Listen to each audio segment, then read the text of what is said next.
گناہ کے کاموں کو مثلاً فلمیں بنانا، گانے بجانا اور ایسے کلچر، تہذیب، آزاد خیالی، روشن خیالی جیسے ناموں سے اسے مرغوب کر کے دکھاتا ہے. یوں ہی ریاکاری ہے، شادی بیاہ کی غلط رسومات اور فضول خرچی کے کام لوگوں سے مقام و مرتبہ اور اسٹیٹس وغیرہ کے نام پر کرواتا ہے.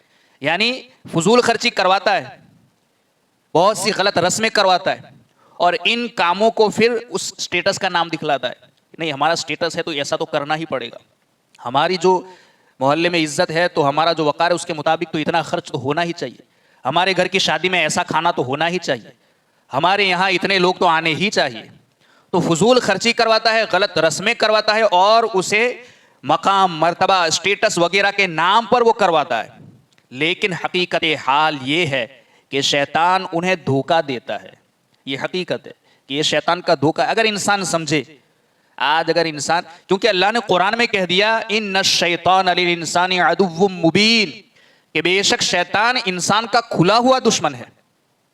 اگر ہمارا اور آپ کا کوئی کھلا دشمن جو ظاہر ہو، کہ جسے ہم جانتے ہیں کہ یہ میرا دشمن ہے، معاشرے میں میرے خلاف ہر جگہ مجھے بدنام کرنے کی کوششیں کرتا ہے، اگر وہ میرے گھر کے آس پاس سے 2-3 مرتبہ دن میں گزر جائے گا تو ہم الرٹ ہو جائیں گے. کیا بات ہے، آج 2-3 مرتبہ اس نے یہاں سے چکر لگایا. تو دنیاوی دشمن کے بارے میں ہم اتنے الرٹ ہو جاتے ہیں، تو جو شیطان ہمارا کھلا ہوا دشمن ہے اس کے بارے میں الرٹ کیوں نہیں ہوتے؟ دنیا کا دشمن تو ہو سکتا ہے تمہارے مرنے کے بعد تمہارا دوست بن جائے، تمہارے لیے دعائیں مغفرت کرے، مگر جسے قرآن نے کہہ دیا وہ تو کھلا ہوا دشمن ہے، تمہیں بہکانا اس کا کام ہے، اس کے بارے میں تم کیوں پھر ایسے شیطان کے وسوسوں میں کیوں پڑ جاتے ہو؟ تو یہ شیطان کے بہکاوے سے بچنا چاہیے. لیکن حقیقت یہ حال یہ ہے کہ شیطان انہیں دھوکہ دیتا ہے، کیونکہ وہ جس چیز کے نفع اور فائدے کی توقع دلاتا ہے در حقیقت اس میں سخت ضرر اور نقصان ہوتا ہے. شیطان کی طرف سے جو نفع، شیطان کی طرف سے ہونے والے وسوسے میں جو ہمیں نفع نظر آتا ہے، جو فائدہ نظر آتا ہے، در حقیقت وہ صرف نظر آتا ہے، حقیقت میں اس میں بہت بڑا نقصان اور انسان کا خسارہ ہوتا ہے.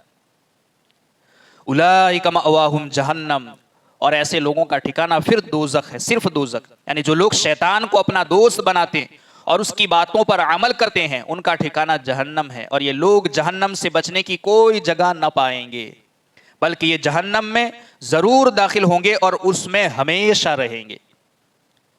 جہنم کوئی آسان گھر نہیں ہے.